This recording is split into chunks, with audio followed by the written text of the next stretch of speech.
In a time of political turmoil, it's easy to overlook the people who work to exercise and support our core American values. Democracy at Work is an election season series from VCIJ at WHRO.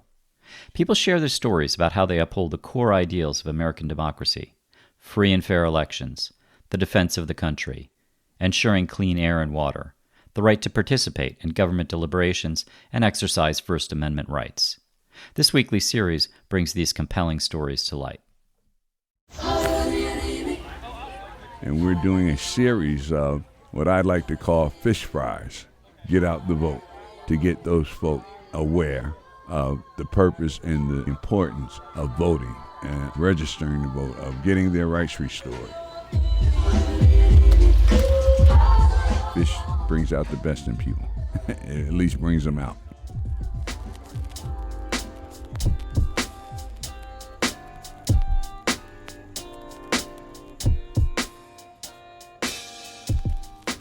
So my organization, Bridging the Gap in Virginia, as well as others, have traveled throughout the state of Virginia, checking the statuses of individuals to see if they were a part of that group that were released or were given their rights back by the previous administrations.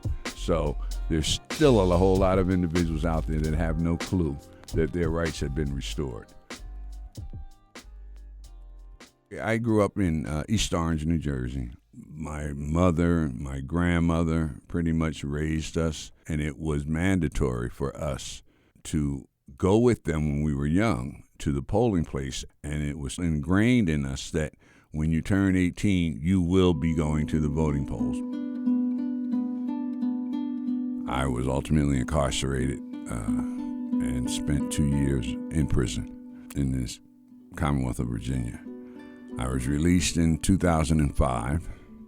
And that's when I discovered and found out in the Commonwealth of Virginia, if you're a convicted felon, you lose your right to vote, you lose your right to be on a jury, you lose your right to be a public notary, and you lose your right to run for public office.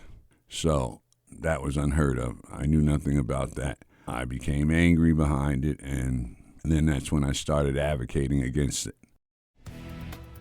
A federal judge has rejected a lawsuit challenging how Governor Glenn Youngkin restores voting rights for convicted felons released from prison. The judge saying the process might not be transparent or even fair, but it is legal.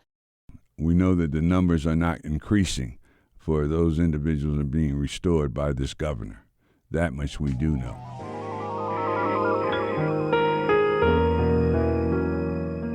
When I came out of prison, and realize that, there's a whole lot of folk that are probably far worse off than me, whether it be individuals being incarcerated forever or being not allowed to vote forever, being disenfranchised when they come out of incarceration, that they have to apply to a man, to an individual, to get their constitutional rights restored back to them.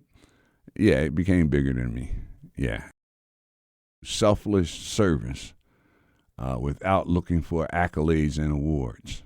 Yeah, that's how I look at it, What I do doesn't normally turn into a paycheck. What I do has an impact on a lot of people. Civil service, any type of service to your community helps the longevity of the community to exist, helps the flourishing, thriving of a community. Having the ability to vote, having the ability to travel, having the ability to run for office, having the ability to live and thrive in a community or country without any repercussions or without any disenfranchisements, without being segregated, without being denied opportunities, without being eliminated from society. A fair chance of life, liberty, and the pursuit of happiness. Simply put, yeah, that's democracy.